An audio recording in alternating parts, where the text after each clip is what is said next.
नमस्कार दोस्तों, Asia cup super 4 का दूसरा मुकाबला भारत और पाकिस्तान के बीच हुआ और दोस्तों ये मुकाबला जिस रोमांच के साथ होना चाहिए था उसी तरह हुआ। तो आपको इस मैच के आखिरी बॉल तक की पूरी हाईलाइट से लेकर मैच कहां पर टर्न हुआ सब कुछ बताएंगे, तो वीडियो को अंत तक जरूर देखें। लेकिन दोस्तों उससे पहले आपको क्या लगता है, रोहित और विराट के बीच सबसे बेहतर बैट्समैन कौन है? दोस्तों इस मैच में पाकिस्तान ने टॉस जीतकर पहले गेंदबाजी करने का निर्णय लिया और भारत की तरफ से ओपनिंग करने उतरे रोहित शर्मा और केएल राहुल। और दोस्तों जितना बड़ा ये मैच था उतनी ही अच्छी शुरुआत इन दोनों ने दिलाई। पहले ओवर में तो रोहित ने पहले अग्रेशन दिखाते हुए शानदार चौका मारा और फिर ओवर की आखिरी गेंद में छक्का मारकर अपने इरादे स्पष्ट कर दिए। फिर अगले ओवर में भी रोहित ने एक चौका मारा। केएल राहुल भी रोहित का बेहतरीन तरीके से साथ निभा रहे थे और वो भी बॉल को बाउंड्री पार भेजने में देरी नहीं कर रहे थे। और इस तरह दोनों की शुरुआती आक्रमण की वजह से भारत ने 5 ओवर में ही 50 रन क्रॉस कर लिए थे। दोनों को अच्छा स्टार्ट भी मिल चुका था, लेकिन तभी छठे ओवर की पहली गेंद पर रोहित ने बैकफुट पर जाकर ड्राइव लगाने की कोशिश की, लेकिन सही से कनेक्ट नहीं कर पाए और हरीश राव की गेंद पर खुशदिल को कैच दे बैठे। रोहित ने 16 गेंदों में 2 छक्के और 3 चौके मारकर 28 रन बनाए और फिर रोहित के जाने के बाद राहुल भी ज्यादा देर तक रुक नहीं पाए और शाहबाज खान की गेंद पर मोहम्मद रिजवान को कैच दे बैठे। राहुल ने 20 गेंदों में 2 छक्के और 1 चौका लगाकर 28 रन बनाए।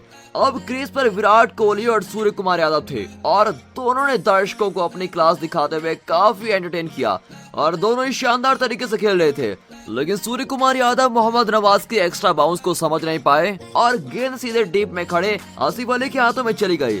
स्काई ने 10 गेंदों में 13 रन बनाए। इससे कोहली पर ज्यादा फर्क नहीं पड़ा और वो हर ओवर में बाउंड्री लगाई रहे थे और आज जिस अंदाज में वो खेल रहे थे उससे लग रहा था कि वो अपने पुरानी फॉर्म में वापस लौट आए हैं।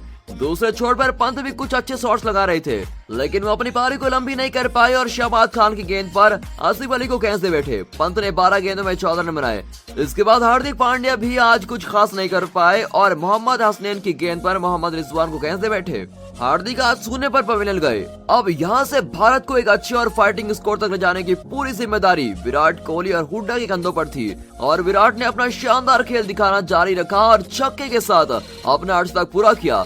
हुड्डा ने भी अपने आप को बांधा नहीं और खुलकर खेलने की कोशिश की, लेकिन वो भी नासिम शाह की गेंद पर मोहम्मद रिजवान को कैच दे बैठे। हुड्डा ने 14 गेंदों में 16 रन बनाए। अब आखिरी के ओवर में तेज खेलने के चक्कर में कोहली भी अपना विकेट गंवा बैठे। उन्हें आसिफ अली ने रन आउट कर दिया। कोहली ने शानदार 44 गेंदों में 60 रनों की पारी खेली, जिसमें 1 छक्का और 4 बेहतरीन चौके शामिल थे और इस तरह भारत ने 20 ओवर में 7 विकेट खोकर 181 रनों का स्कोर बना दिया। वहीं 182 रनों के लक्ष्य का पीछा करने उतरी पाकिस्तान की तरफ से ओपनिंग करने उतरे बाबर आजम और मोहम्मद रिजवान और दोनों ने पहले ही ओवर में एक चौका लगा दिया था।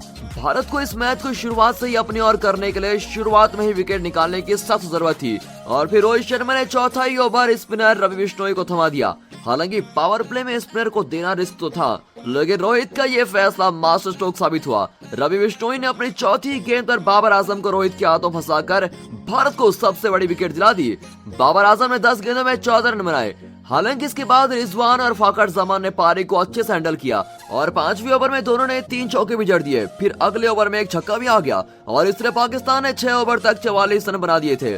लेकिन जब रोहित ने 9वें ओवर में फिर से स्पिनर युजवेंद्र चहल को अटैक पर लगाया तो उन्होंने भी रोहित और टीम को निराश नहीं किया और भारत को फकर जमान का विकेट दिला दिया। फकर जमान ने 18 गेंदों में 15 रन बनाए।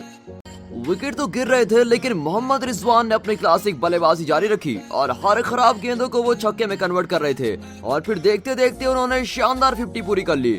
वहीं मोहम्मद नवाज भी चौके मारने में पीछे नहीं हट रहे थे। दोनों ने काफी तेज बल्लेबाजी करके प्रेशर को कम करने की कोशिश की। अब दोनों ही अच्छी लय में आ गए थे और भारत को यहाँ से विकेट हर हाल में चाहिए था।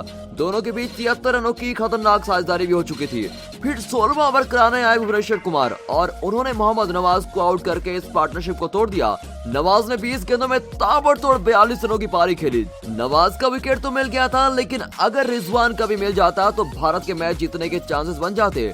फिर 17वां ओवर कराने आए हार्दिक पांड्या और इन्होंने यहाँ पर सबसे बड़ी विकेट भारत की झोली में डाल दी। उन्होंने रिजवान को स्काई के हाथों कैच आउट करा दिया। रिजवान ने 51 गेंदों में शानदार 71 रनों की पारी खेली।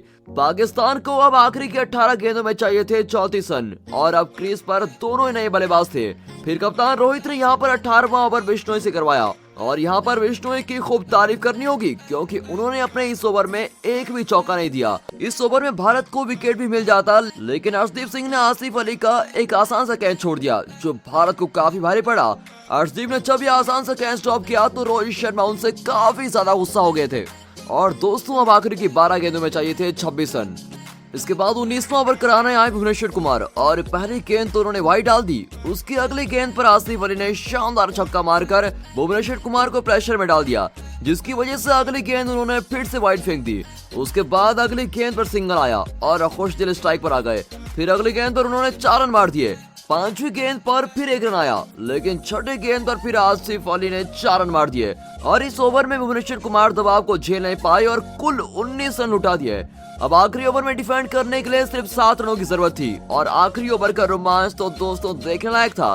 पहली गेंद पर अर्शदीप सिंह ने 1 रन दिया, फिर दूसरी गेंद पर चौका खाया, लेकिन अगली 2 गेंदों पर एक भी रन नहीं दिया और आसिफ अली को एलबीडब्ल्यू भी कर दिया। अभी भी भारत को उम्मीद थी कि जीत जाएंगे। अब 2 गेंदों में चाहिए थे 2 रन, लेकिन 5वीं गेंद पर लिफ्टिकार अहमद ने 2 रन लेकर इस रोमांचक मैच को पाकिस्तान की झोली में डाल दिया और इस तरह पाकिस्तान ने ये मैच 5 विकेट से अपने नाम कर लिया है। वहीं दोस्तों, गेंदबाजी की बात करें तो भुवनेश्वर कुमार, अर्शदीप सिंह, रवि बिश्नोई, हार्दिक पांड्या और युजवेंद्र चहल ने एक विकेट अपने नाम किया। दोस्तों, तो आपको क्या लगता है इस मैच का टर्निंग पॉइंट कहां पर था? कमेंट करके अपनी राय जरूर दें और अगर वीडियो अच्छी लगी हो तो वीडियो को एक लाइक और चैनल को सब्सक्राइब अभी कर दें।